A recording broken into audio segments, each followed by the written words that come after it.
In a previous video, I talked about the exhaust headers that had broken in my engine, creating a really loud engine noise and generating some pretty high carbon monoxide levels that I really should have acted on sooner, but didn't. All the headers have been replaced, and I was able to take it out for a quick test flight, just to make sure that everything felt right and seemed to be working properly. I put the links to both those videos in the description, in case you'd like to watch them. But between the new COVID-19 lockdown in Ontario and the crappy weather we've had around the holidays, we just hadn't had a chance to get back up for a real flight. But just before New Year's, the weather cleared, and my wife Maruda and I thought, let's make the most of a beautiful post-Christmas day and fly down to Niagara Falls for some sightseeing. The flight included a bunch of firsts for me and some great learnings, so I thought I'd make a quick video to share those, and frankly just to share some eye candy from the flight itself. Hope you enjoy it.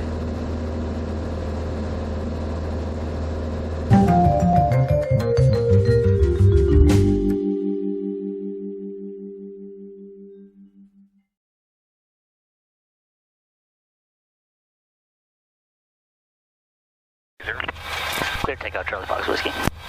In my last video, I took my wife up for her first flight in the Sierra, and it did not go well. What with the smell of gas giving her a headache and the loud racket from the broken exhaust headers, her first experience was actually a pretty bad one. I got the exhaust fixed, but I knew that her second flight had to be a spectacular one if I was going to keep her on side with this whole owning a plane thing. I decided her second flight should be a scenic tour of Niagara Falls. I thought it would be just stunning enough that it would get her excited again about the idea of flying.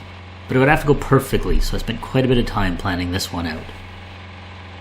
I knew there were some pretty specific procedures for flying around Niagara Falls, but I had no idea what they were, so I started the way I would by searching for anything. I went to Google, and I searched for flying around Niagara Falls.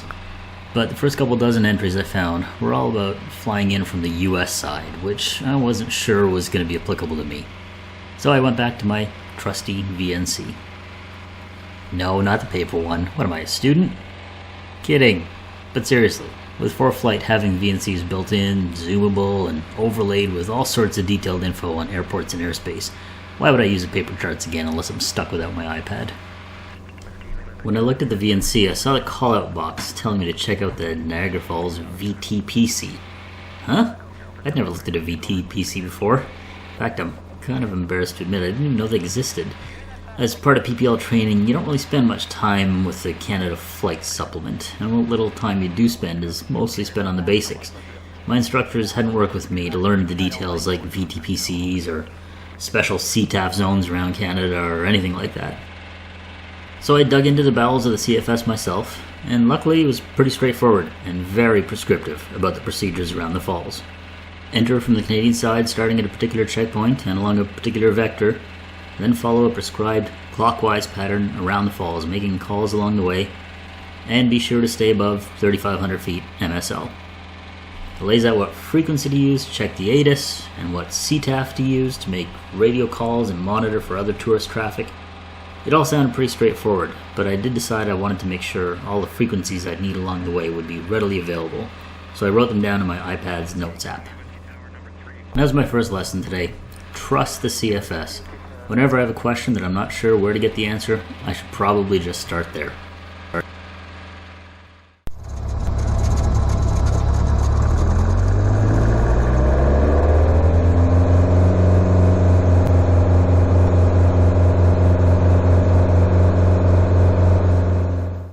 On the day of the flight, I did the pre-flight inspection as usual, filled up the plane, took off, and headed down towards the lake shore for Toronto.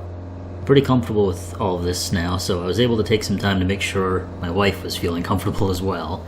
But for the first time, I knew I'd be speaking to controllers in Class C space, which had me a little bit nervous. Both the Billy Bishop Toronto Centre Airport and then Pearson International Airport were going to be on the route down to Niagara, so I'd made sure to plan it out carefully so I knew exactly when I would have to talk to which controller. But I had nothing to worry about once I started. It was really no different than speaking to the controllers at the Oshawa Airport, which is a Class D control zone.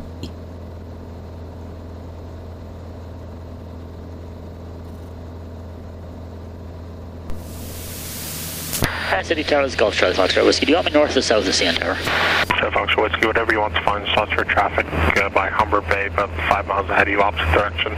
So Cessna, they're 500 feet above. Alright, thanks. I'll keep an eye out for the traffic. I will keep it south of CN Tower for now.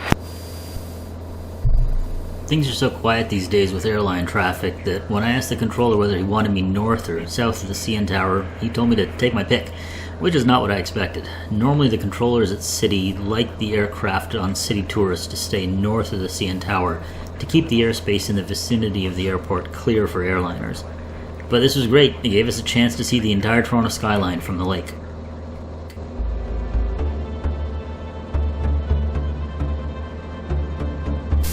Always wanted to do this. Beautiful.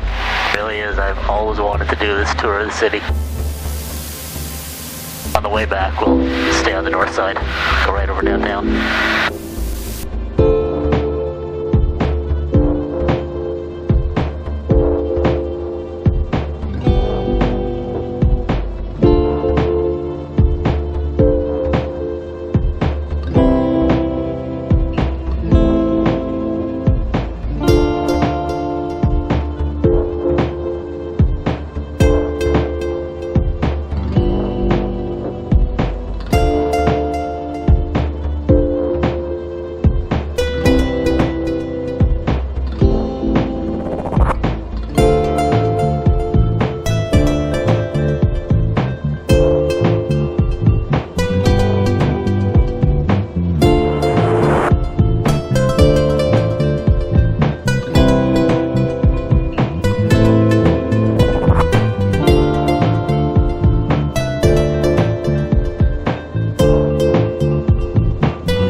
Are you continuing westbound now? Apologies, yes, Charlie Foxtrot Whiskey. We'll continue westbound around the shoreline towards Niagara Falls. Foxtrot Whiskey, roger, contact Toronto Terminal 119.3. Toronto Terminal 119.3, thank you, Charlie Fox Whiskey. Despite all my careful planning, as I was exiting the city control zone, I forgot that the tower would be passing me off to Toronto Terminal, and I kind of thought I'd be going back to the common traffic area frequency, and so that caught me off guard, but luckily I was able to mentally adjust. Oddly though, the city controller told me to contact Toronto Terminal on 119.3, even though the charts showed 133.4 as a VFR frequency for this part of the airspace. I didn't understand why that was, but I didn't question it. If any of you know why that might be, let me know in the comments. Whoa,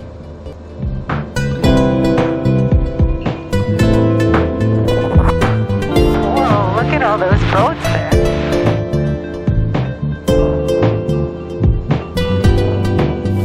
Piled up.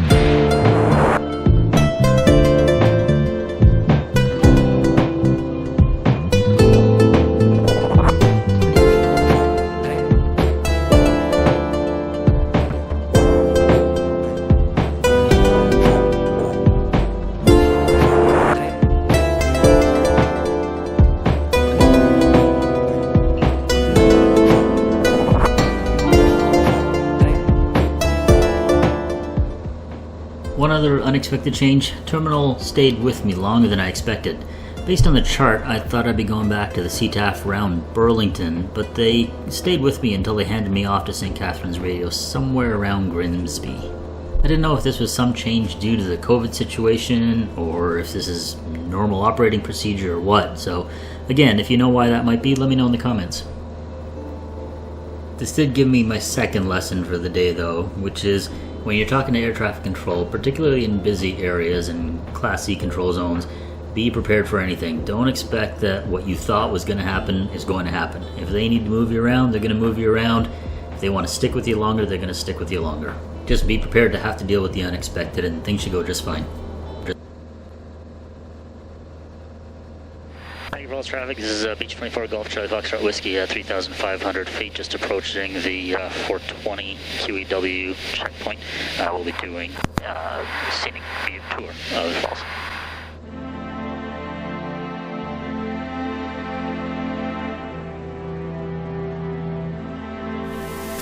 To the aircraft just called, I'm at 3,500 feet, just crossing the river now from the Canadian side. I don't have you in sight. Are you up in the clouds? I am at 4,000 feet, turning heading 050, Alpha Foxtrot Whiskey. That is so amazing.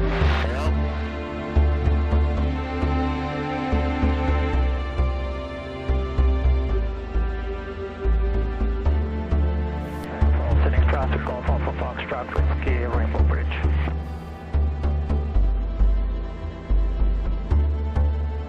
Falls traffic, Beach 24, Gulf Charlie Foxtrot Whiskey, 3,600 feet, crossing the river back into Canada, heading to 31.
Hotel is 2,500, just on DC31 radio, I guess, I don't know. He's a newbie like me. How do you know? He didn't know what to call it on the 231 radio, I guess.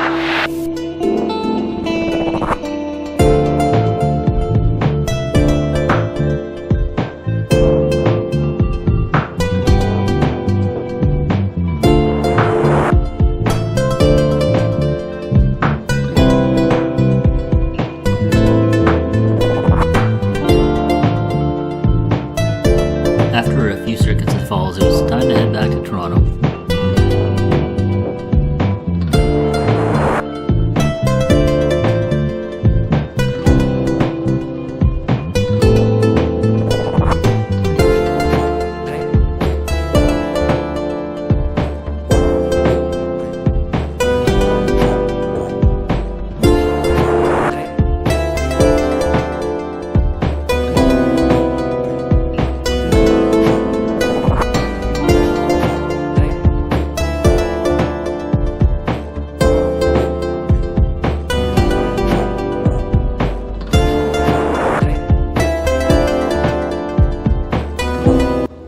One of the things that had me on edge for a good chunk of the flight was the fact that this was the first time I'd really flown over such a densely populated area as the core of Toronto.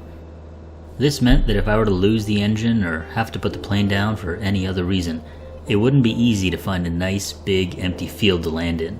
When I was doing my PPL training, our practice area was well north and east of the city, and it was mostly farmland.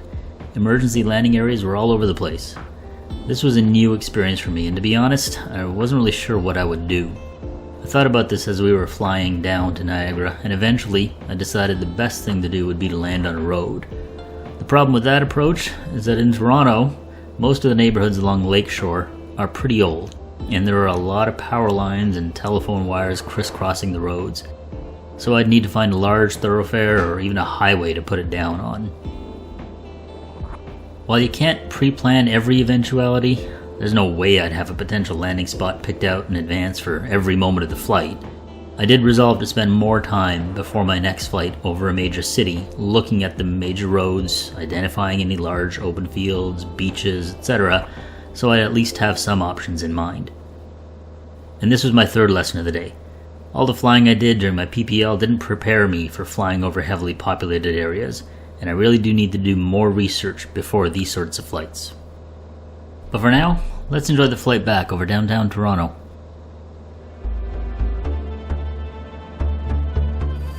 Charlie Charlie Foxtrot Whiskey. You can descend 2000 now and continue your sightseeing over the downtown. Advise complete when you're heading back eastbound. We'll descend 2000. And sorry, did you say north of CN Tower or maintain over the field?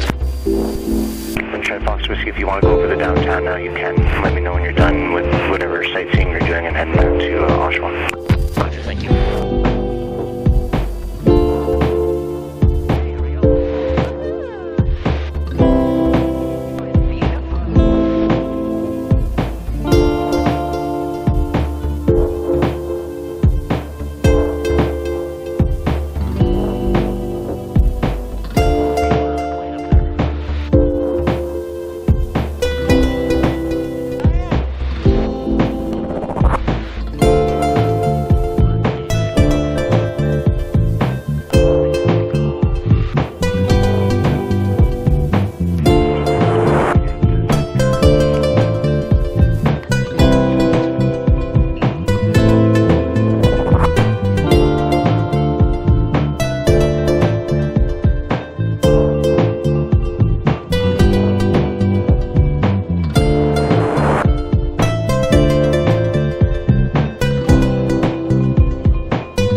Thanks for watching.